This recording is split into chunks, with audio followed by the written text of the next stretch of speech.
Hello, good evening. Welcome. This is Hot Edition. We're live from a new sub here at Adisawe Kanda. Also live on Kesmi 107.1 in Tamale and beyond, and also on W93.5 and beyond. We're live all across the world on 3news.com. You can also watch us live on Facebook and Twitter as we're streaming on a 3FM 927 on those platforms, and you can get the opportunity to see all the documents and the videos going to be posting right there. Coming up this evening here on Hot Edition, Trade Minister Katie Hammond contradicts Majority Leader Osechi Mensah-Bonsu's claim that government intends to incorporate Stored General Hospital project into Agenda 111. Also, Cocoa Board denies reports it has aborted the cocoa syndicated loan for the 2023-2024 crop season. And much later, NPP National Executive Committee adopts proposal to hold parliamentary primaries for constituencies with MPs on January 20. We have details of these, plus the latest in business, sports and entertainment coming up for the next 60 minutes here on Hot Edition on 3FM 92.7.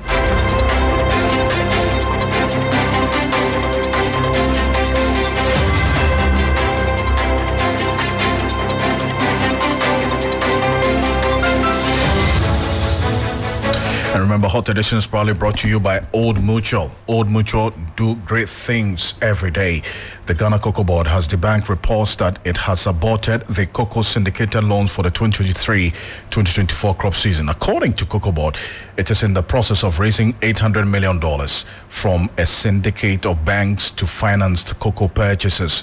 The cocoa sector regulator traditionally secures loans from investors at more favorable rates before the new crop season kicks in. However, almost 2 months into the season, it is yet to secure financing for the purchasing of cocoa beans and other support services like procurement of seedlings, chemicals and fertilizers. In a statement, Cocoa Board is saying it's still in the process of securing the syndicated loan. Now, the statement explained that Cocoa Board had an initial plan to raise an additional fund of $400 million. Now, let's get a bit further into this particular position by Cocoa Board. And Fifi Bafo, who is the head of Cocoa Board's Public Affairs, is joining us on the telephone. Bafo, thank you so much for joining us here on Hot Edition. I think that the fundamental concern here is what has led to the delay in the procurement of this $800 million cocoa syndicated loan. What exactly is leading to this delay that we're seeing? Thanks for the opportunity, Alfred. So Cocoa Board took a decision not to use the route we've used over the years. Of course, the process of securing funds through the syndication is one we've done for 31 years. And if you practice or you undertake a practice over the years, there's a need for you to review and look at other options of doing things. This time around, our decision was to consider other sources of raising capital for our business. And as our statement indicated, we looked at raising funds from the buyers as well as going through the syndication route.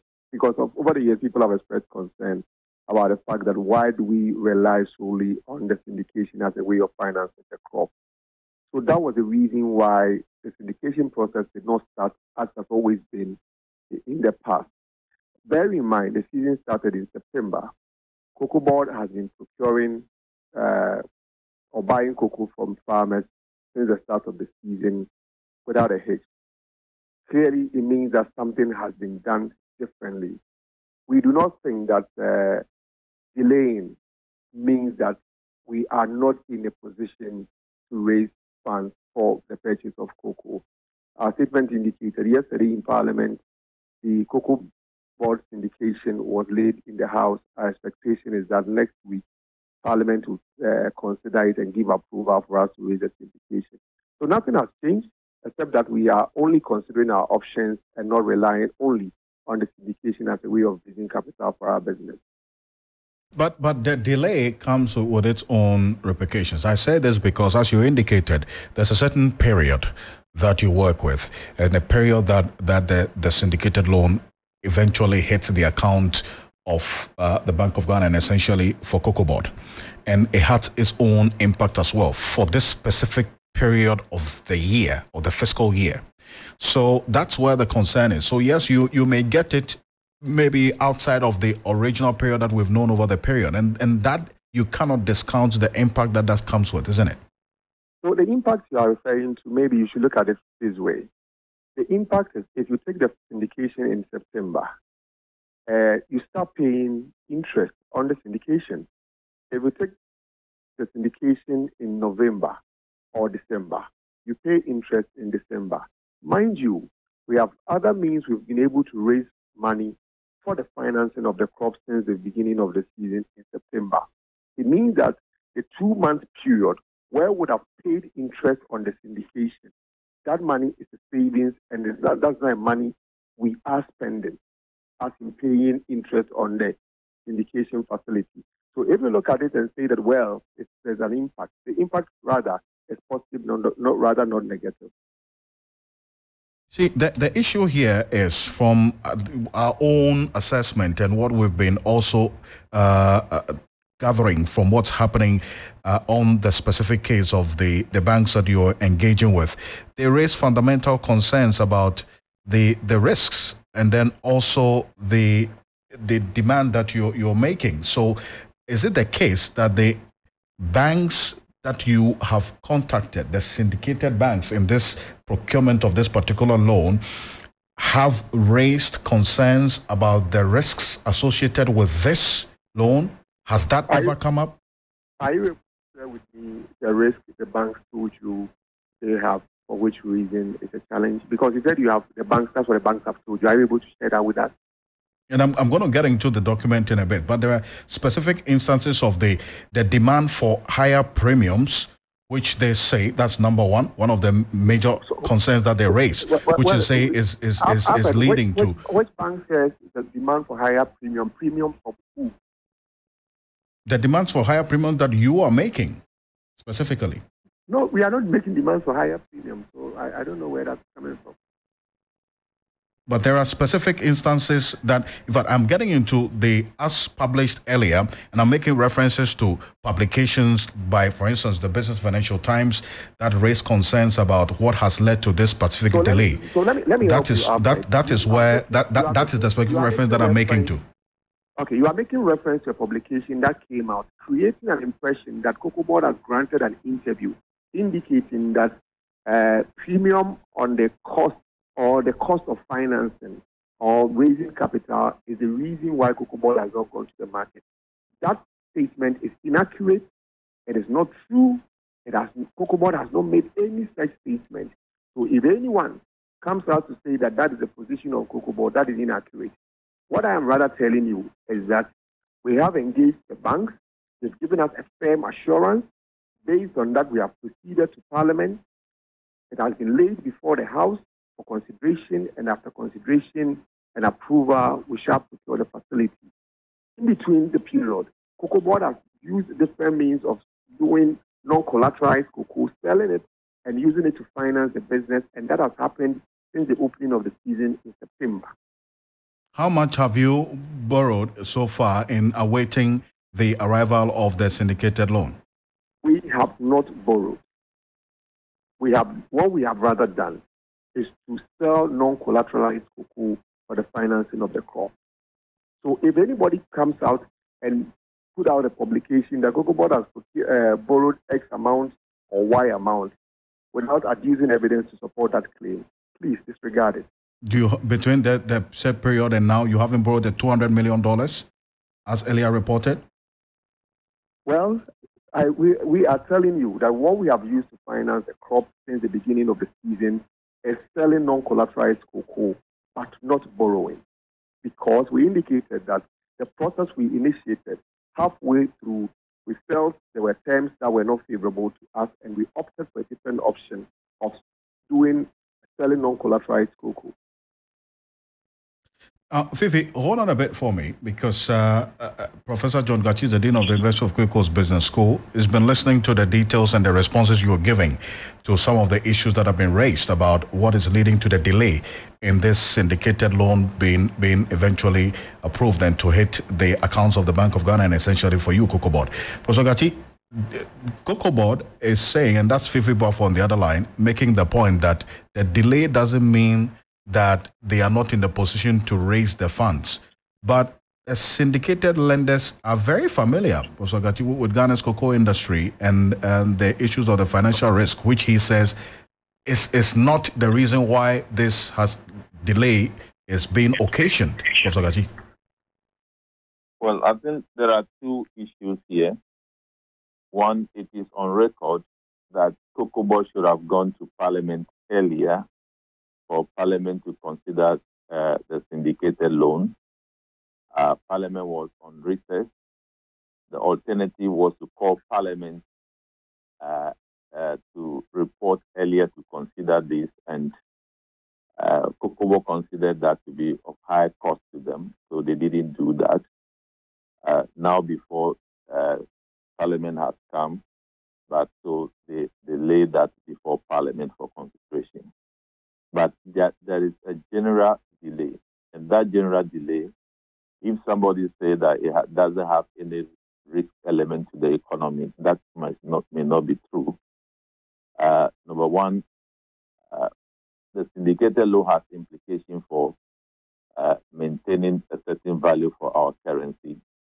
It has implication for general inflow of foreign currency into the country, and that cannot be discounted. So it has some negative effect for the economy. We all do know that Cocoa Board is facing financial challenges. We all do know that those financial challenges will be considered by the syndicated lenders. We have received reports from Reuters, for example, indicating that premium demand is one of the reasons for the delay. And that cannot be wished away. The traditional financing mechanism is not the one that I heard a gentleman talking that they are falling on. You are asking of about 400 million or 200 million. That is not a general framework.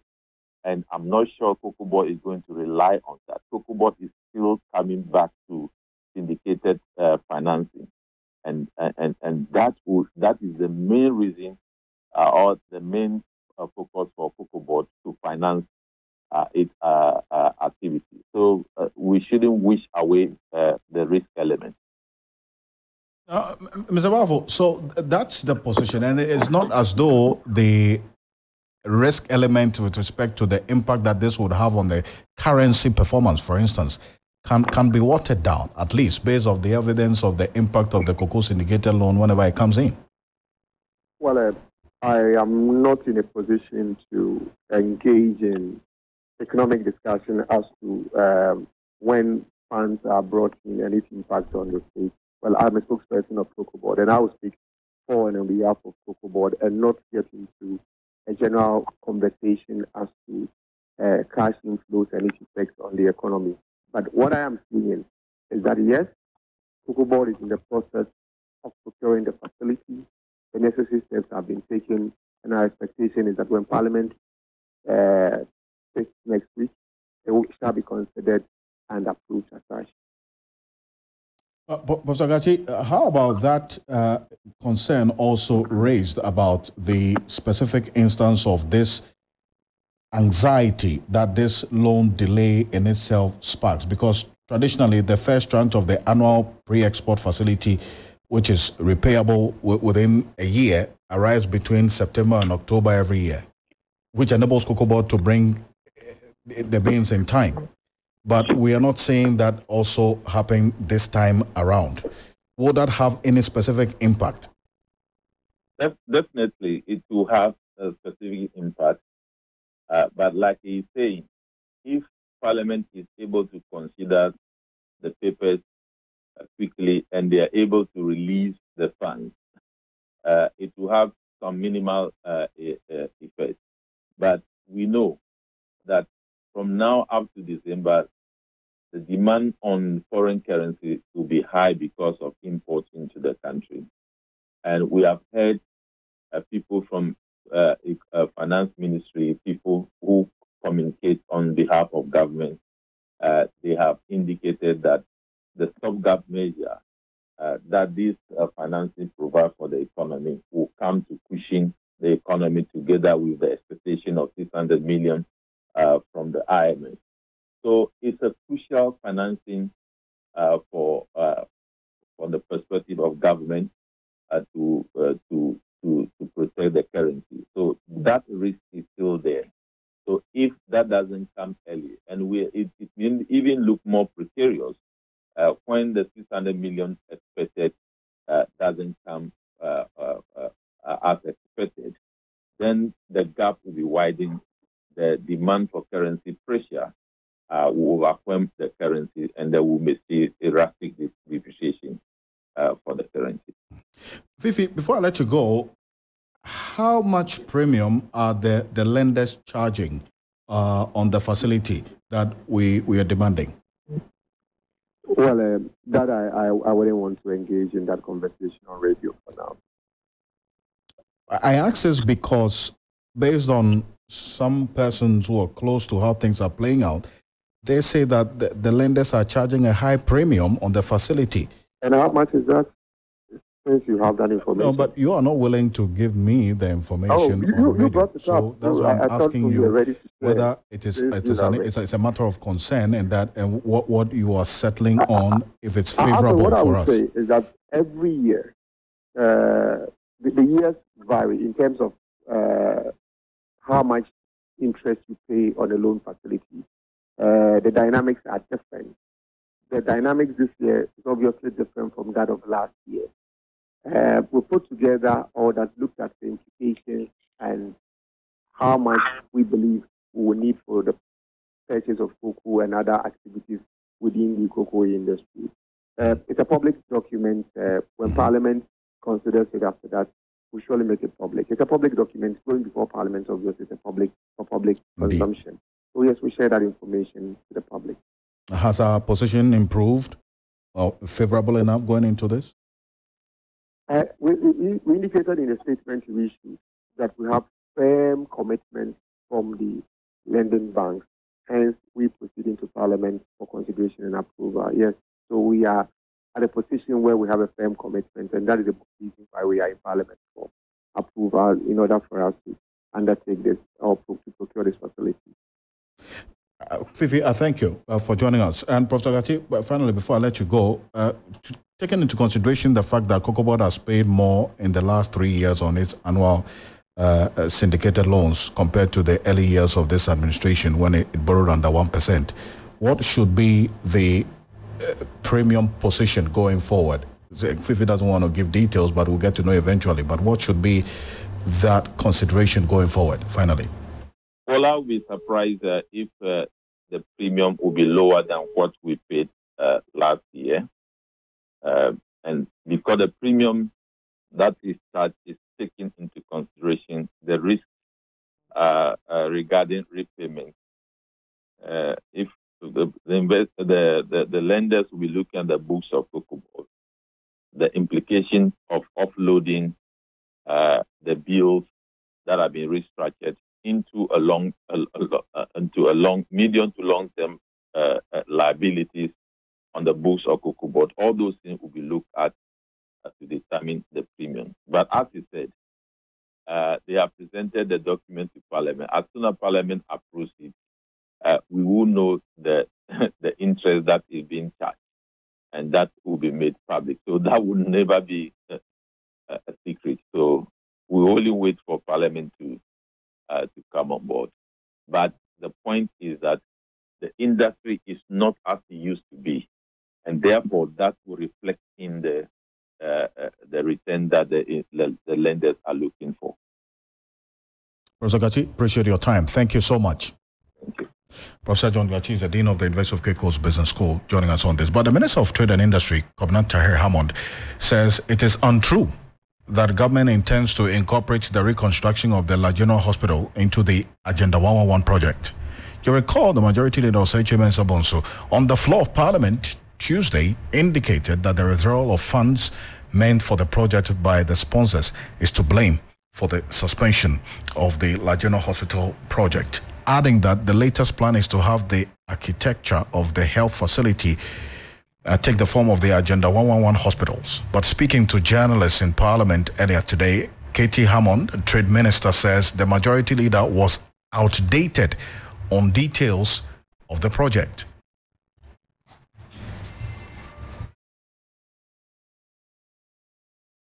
Yesterday, I was in the constituency. When I checked, the finance minister was about making money available to the contractor. They are already on the ground. They are there. They are structured, everything on the ground. The finance minister is committed to raising money to make sure that that edifice is put up the way it was originally designed and it will be as beautiful as it was designed. There hasn't been any changes. There hasn't been any change of mind. There hasn't been any devaluing of its value or its structure or anything. So let it go out there to those the indigents who I think are up in arms, I suspect legitimately, if it was the case that the government had changed its mind, that no, they should relax and they should read my lips because I know what I'm talking about. Because in this particular case, I have been at the center, and so take my words. The government is committed to making sure that LA is put up indeed in the shape that it was designed by Polichandra.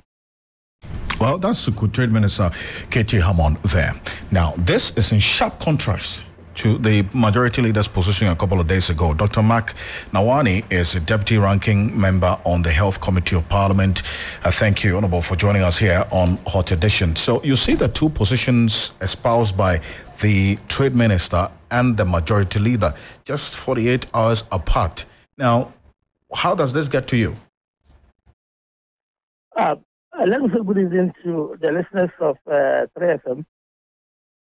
And I have to say that I was in the chamber when the majority leader spoke about the difficulties in carrying out La General Hospital and the fact that the initial financing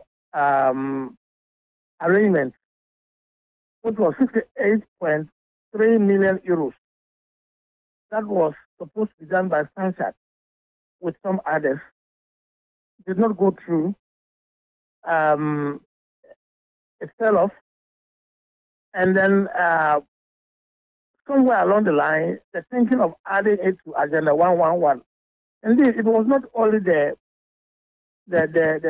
majority leader who yesterday has spoken about it, the Greater Accra Regional Minister, and even the DCE of LA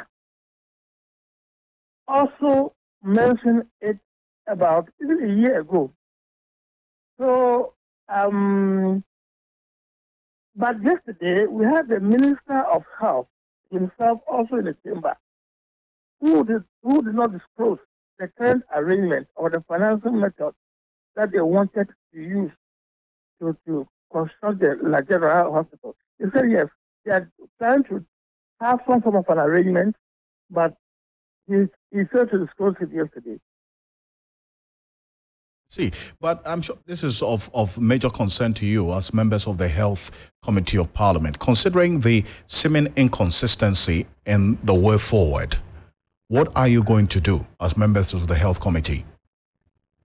Look, we are as confused as probably the general public. And I always say that this government, its policy and its politics in the health sector is not helping matters. Last year, they spent around $89.5 million on Agenda 111.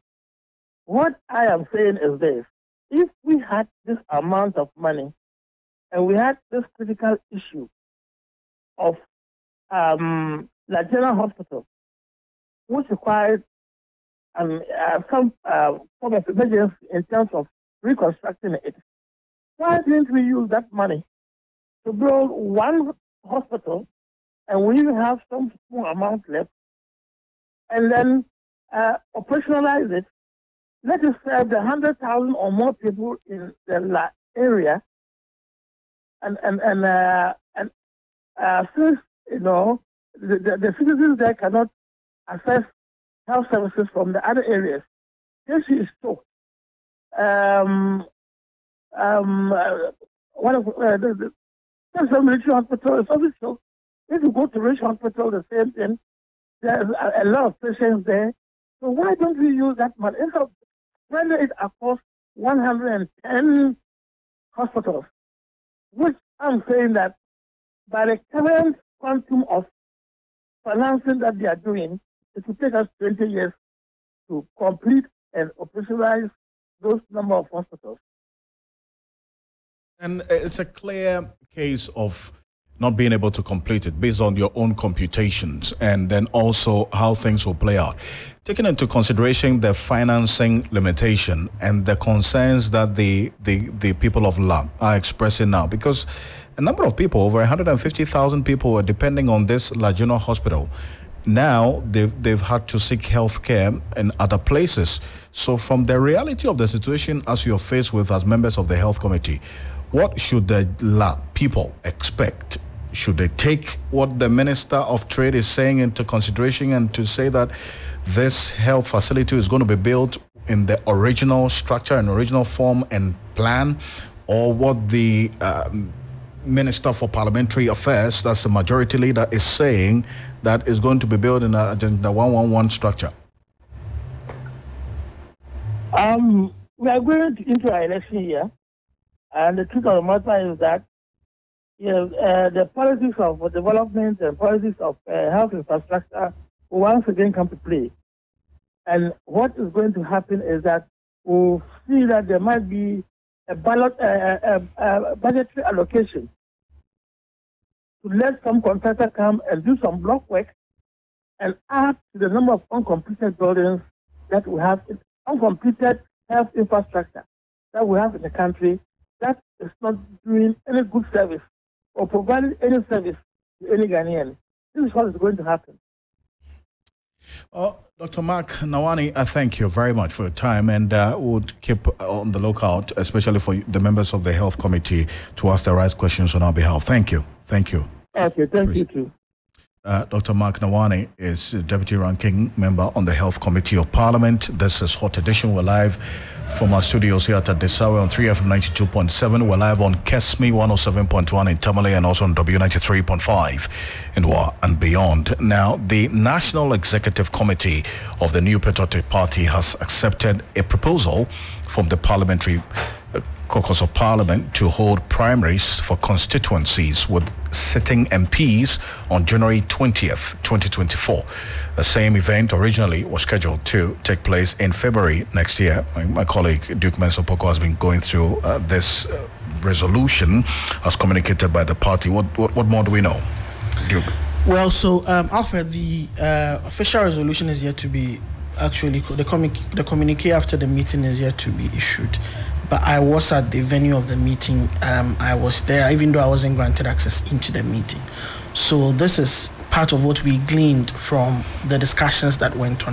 This is the first time the National Executive Committee met after the flag bearer elections. And the National Executive Committee is the third highest decision-making body of the party after the annual delegates conference and the National Council. So the NEC met and decided that, first of all, they perused the report of the Michael Quay Committee, that's the Presidential Election Committee, that oversaw the entire election of the flag bearer. They did that, discussed the report, looked at recommendations, and then accepted it. And then they moved on to discuss a proposal from the parliamentary party led by the majority leader, Osei Mensambos, who I personally saw at the meeting, that they wanted the parliamentary primaries for the sitting MPs to be moved a bit forward. It was originally scheduled to be in February. They wanted moved to January because there will be a parliament will be very busy in February. Consideration of a State of the Nation address, among other things, next year, and some of the proposals that the president will present. All of that is done in February. So they wanted it moved to January, which they have accepted to do that.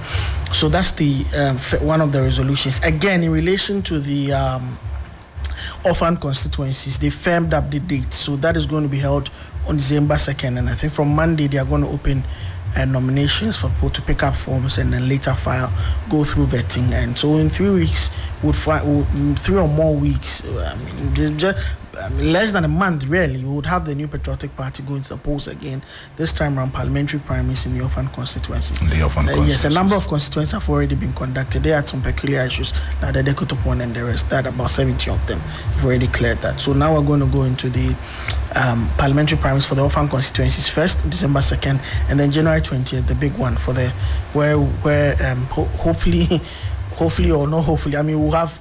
Because the outcome of elections, some sitting MPs could lose their seats and all of the ramifications ahead of that poll on December 7, 2024, really. We'll see how things play out. Yes, absolutely. Duke, appreciate it. Thank you so much, Duke Mensah-Poku, as my colleague was closely monitoring that meeting that is here to officially communicate the details as and when we do get it, we'll let you know. But the Omahim of the Esikado traditional area, Nana Kobenan Ketia the Fifth, has called for public office holders, especially politicians, to be compelled not to seek medical treatment outside of the country.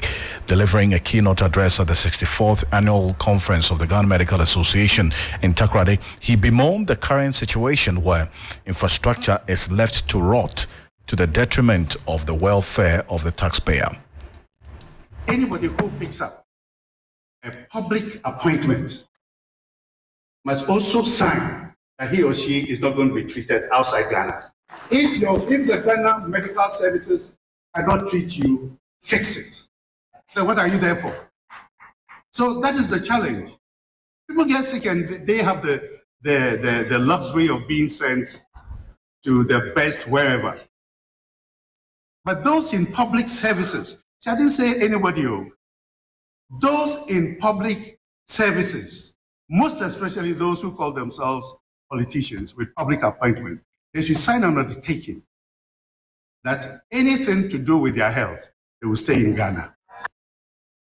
And that was Omahin of the Esikado traditional area, Nana Kobena Nketia the Fifth there. It's live here on Hot Edition on 3FM 92.7. Also live on Kesmi 107.1 in Tamale and beyond, and also on W93.5 in Wa and beyond. Now, the Asante has launched the Heal Comfort Noche Fund to raise $10 million to put Ghana's second largest teaching hospital in a good shape. Otufo to the second, described as apologetic and embarrassing the current state of the hospital. Ibrahim Abubakar has more in the following report.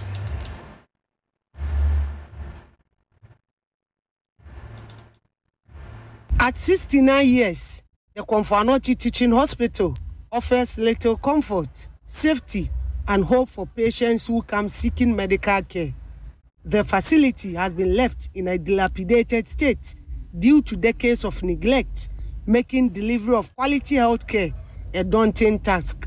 Leaking roofs, cracked walls, broken windows are just a few of the distressing sights that greet patients when they enter the hospital wards.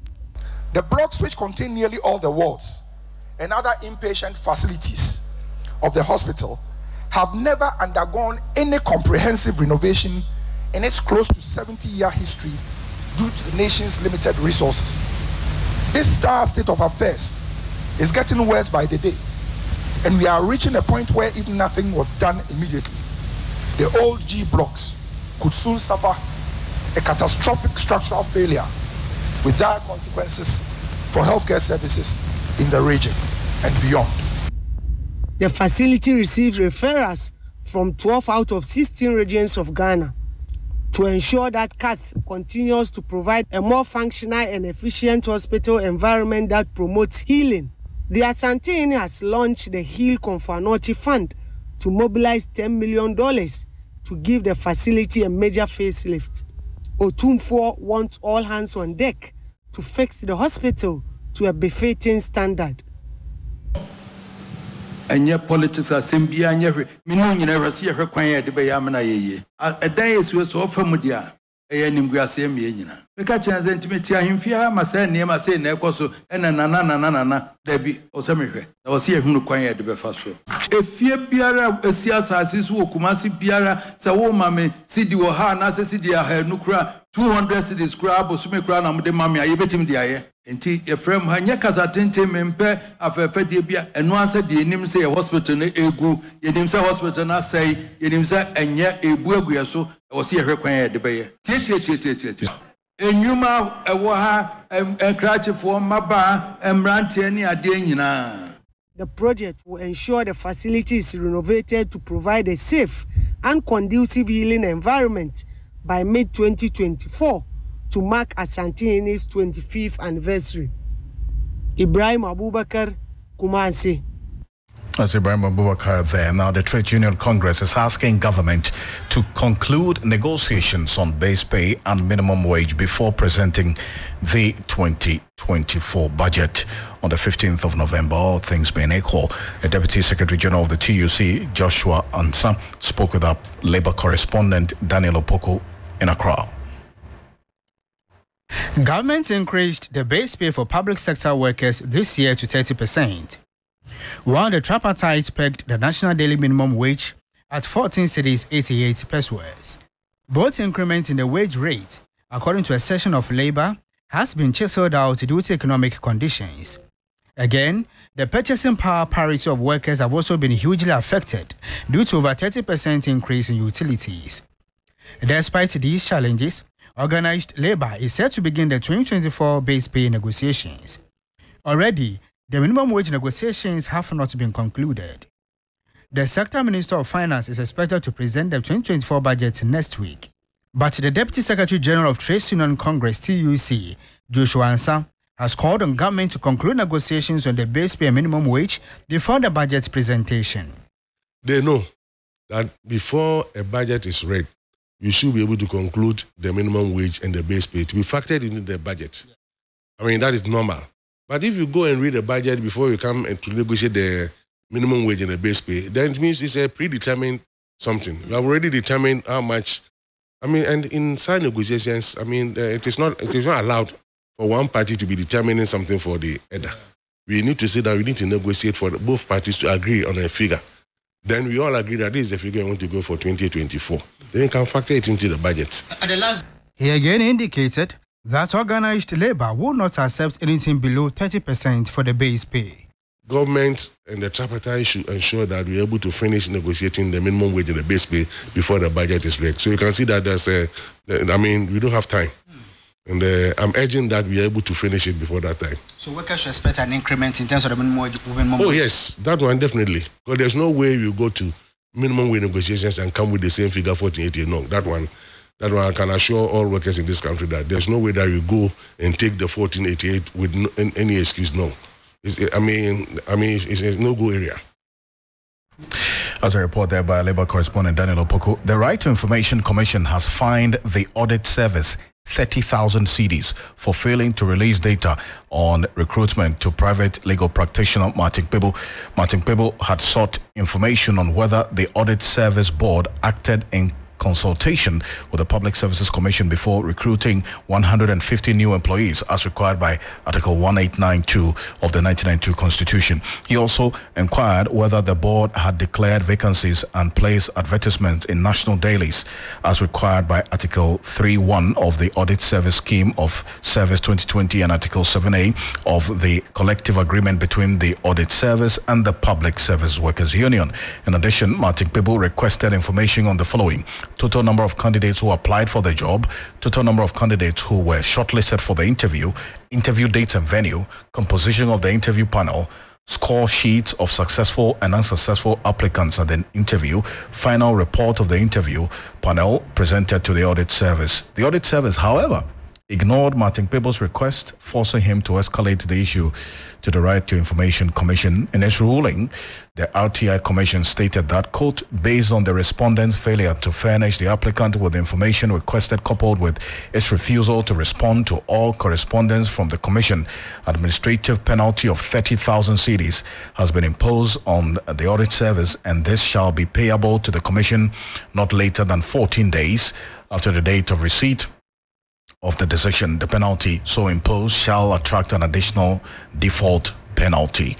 Also, a report coming through, President Akufo-Addo has nominated 3 Court of Appeal justices to fill vacancies on the Supreme Court.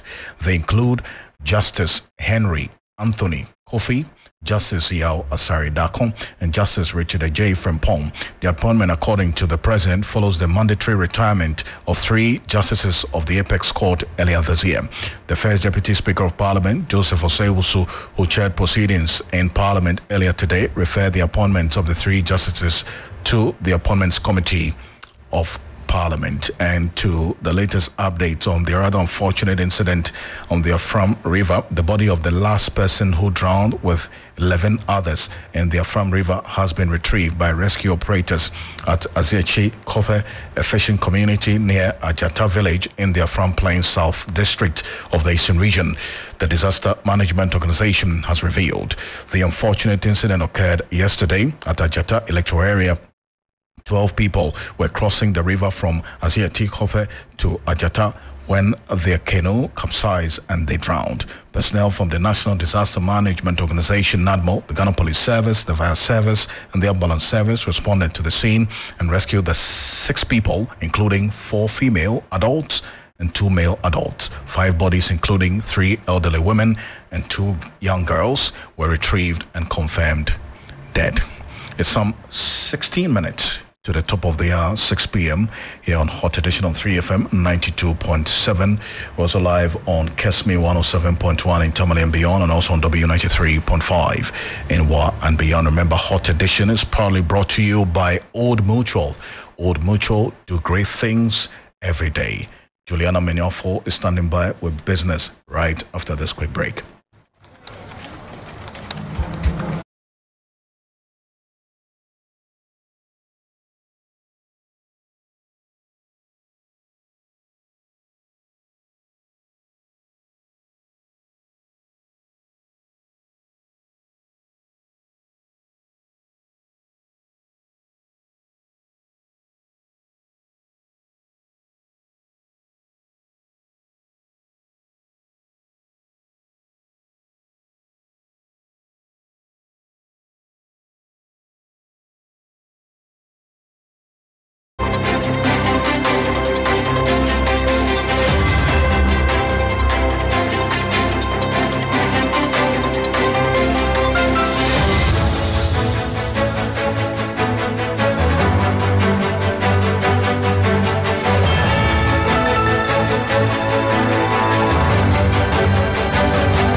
Hello, good evening. It's time now for the business segment on Hot Edition with me, Menu Afol. In this evening's episode, in response to mounting speculation, Cocoa Board has debunked assertions that it has terminated plans of securing the $800 million cocoa syndicated loan for the 2023-2024 crop season.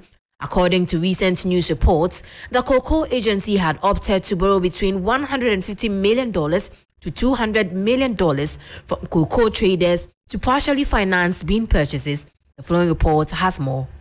Initially intending to diversify funding sources, Cocoa Board said its plan involved a pre-financing arrangement with international buyers aiming to raise $400 million for early season purchases in September 2023. This approach, it says, was complemented by a targeted $800 million loan from a syndicate of lenders, originally set for disbursement by the end of November 2023.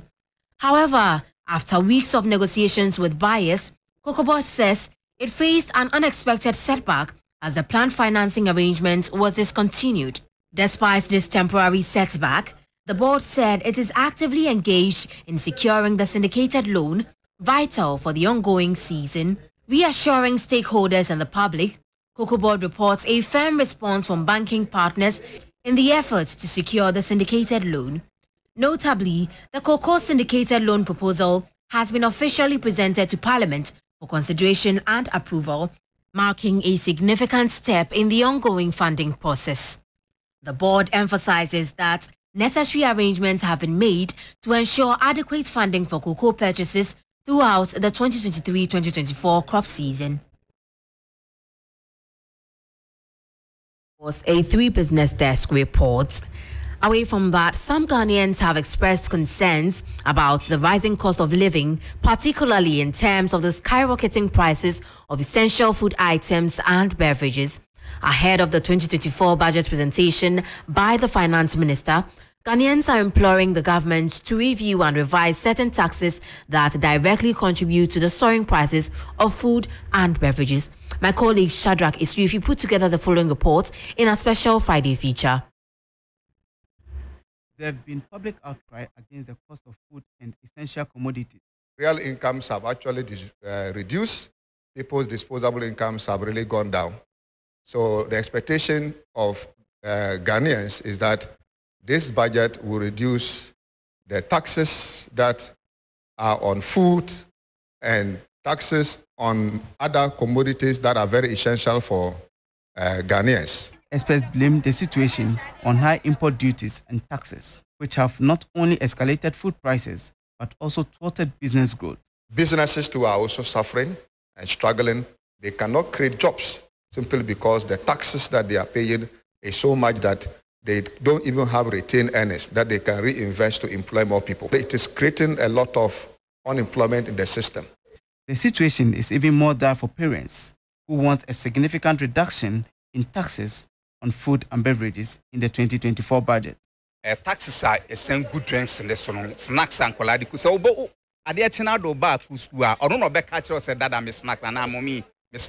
taxes on beverages are too much. They should be reduced.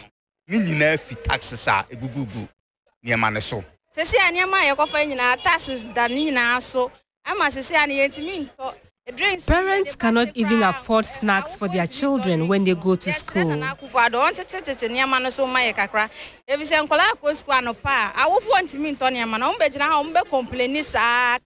Ghanaians believe that government should reduce taxes to make commodities more affordable for businesses to generate more revenue and consequently rake in more taxes. It's 90,000 one container. The duty on one container I have to clear is 90,000 Ghana cedis. Where will I get that kind of money? My name Joe. The tax rates should be reduced to encourage people to pay. Shadrach Isrifi, 3 Business, Accra. And that was our special Friday feature put together by my colleague Shadrach Isrifi. And that's it for the business segment on Hot Edition. My name is Mainwa. For Kelvin Oswansa has the sports news shortly.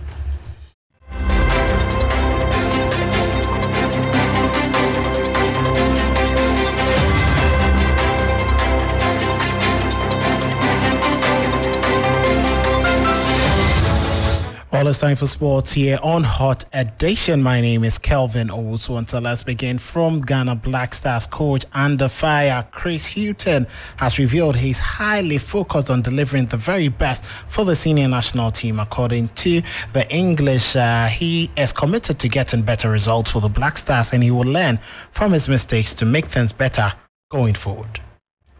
What's my role as coach of the Black Stars is to get the best results and the best performances from the team. You can't always get that. But what you can always do, you can always learn from your previous experiences, whether it's good or bad. And ultimately, I will work as hard as I always do to try to get things the best. So that is from Chris Hughton, Ghana Black Stars. Was he, however, ahead of the 2026 World Cup qualifier? Says there is the AFCON 2023 in January, which he deems important to Ghana, but he's focused on the Madagascar and Comoros matches later this month. The most important thing for us at this moment are our 2 World Cup qualification games. Morocco, Egypt, Senegal, Cameroon, Tunisia. I think that the level of teams in Africa, I think, is as strong as it's ever been. I really do. I think there are so many now, so many more players playing at big clubs in Europe and on the world stage. So that is Chris Houghton, the head coach for the senior national team, the Black Stars of Ghana. Ghana will be looking forward to playing against Madagascar in the first game of the 2026 World Cup qualifiers on the 17th of November against Madagascar in Kumasi, and then 4 days later in Moroni as they face Comoros on their away fixture. Now, away from that to the Ghana Premier League, and this afternoon at the Accra Sports Stadium, Accra Lions Football Club defeated Karela United by 2-1. Yaya Mohammed in the 3rd minute gave Accra Lions the opener before Samuel Atakumi equalized for that is Karela United at the 91st minute. Ali Mohammed, however, just a minute after got the match winner for the home team, Accra Lions. So getting maximum points tomorrow at that is the Nana Comanche Stadium in Century Sports Stadium. It will be Summertex against Asante Kotoko. Moving away from that, Arsenal boss Mikel Arteta has given the latest update on midfielder Thomas Partey and Bukayo Saka, who are injured ahead of Arsenal's game against Burnley this weekend. Timber is for sure not. Thomas Partey is for sure out. And probably Emil is out, and there might be a few more. Hopefully, no. We want our players to play for the club and play for the national teams. And B had to leave the pitch because he was in quite a lot of pain. He didn't train yesterday, and let's see if he can make it tomorrow. Well, that is from Arsenal boss Mikel Arteta. So Thomas Partey has undergone a thigh process and will be out for the rest of the season. Now in the Italian Serie A, Sassuolo playing against Salernitana, and Salernitana leading them by 2-0. Later at 8 p.m. in the Spanish La Liga, there is Athletic Club of Bilbao, Iñaki Williams and Nico Williams Club will facing Celta Vigo. That will be all for sports this evening on Hot Edition. A Kofa comes your way with entertainment.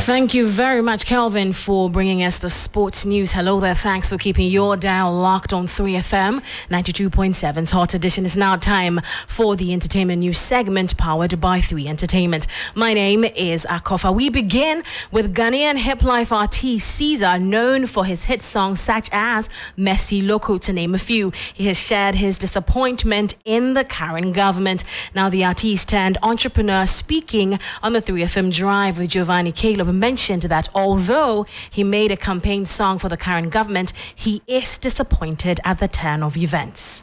It's like something I was expecting from the man. It's not. And by the man, you mean the president, the current president. Yeah. I mean, you cannot say he's a failure, though. You cannot say that. But yes, whatever it is, in every system, every regime, somebody will come and do his own. But the expectation, a bit disappointed. Alrighty, just gone by was Caesar speaking with Giovanni Caleb in an interview. Now, away from that, let's turn our attention to a new show, Alert. Join King Kweku Mensah and DJ Waps, the Mix Monster, for the all-new 927 Jam, premiering tomorrow at 7 p.m. right here on 3FM 92.7. Now, don't be left out of the fun and excitement on Saturday night. Remember, tomorrow it's going down. 927 Jam Day at 7 p.m. and make a date. Take a listen to this. Everybody's in the house tonight. Everybody just have a good time. Oh yeah, your weekend just got a whole lot groovier. Get ready to unleash the power of music with 927 Jam, the ultimate music request show. Join me, the Vibe King, the life of the party, the one and only King Kweku Mensah. Let's go. Every Saturday from 7 p.m. to 10 p.m. as I take you on the journey through the hottest hits, the coolest tracks, and your all-time favorites. Got that song that you can't get out of your head? Want to send a special someone a message? 927 Jam is your playground. It's a 3-hour non-stop party where the beats are fresh and the vibe is electric. Saturdays, 7 to 10 p.m. on 3FM 927. Feel the vibe, request your jump, and let the music take control. 927 Jump, starting this November on 3FM 927. 927 Jump, where the party never stops. 927 Jam, where the party never stops, and it's happening tomorrow at 7 p.m. right here on 3FM 92.7. And before I go, American rapper Rick Ross has expressed his interest in visiting and performing in Ghana with fellow rapper Meek Mill. In an interview with The Morning Hustle, the rapper seemed to be fascinated about certain videos that were captured and shared with him by Meek Mill and can't wait to visit Ghana and experience tourism from here. Man, I want to go to West Africa. I want to go to Ghana. Yeah. I want where them young boys at? You sent me the footage. Oh no, them young boys over there. They got 20 Ferraris back to back. Oh no, they got their rollies on. I'm talking about the foreigns. It's a different vibe, and a lot of times you'll really be surprised. So we gotta, tap into that tourist side of us. You know what I'm saying? Be so happy you said that. You heard? Look, I watched the whole video. Look, they sent us the footage because they want Americans to know, like, we ride foreign too. We got. And that will be all the entertainment news here on Hot Edition, powered by 3 Entertainment. My name is Akofa. Thanks for your time.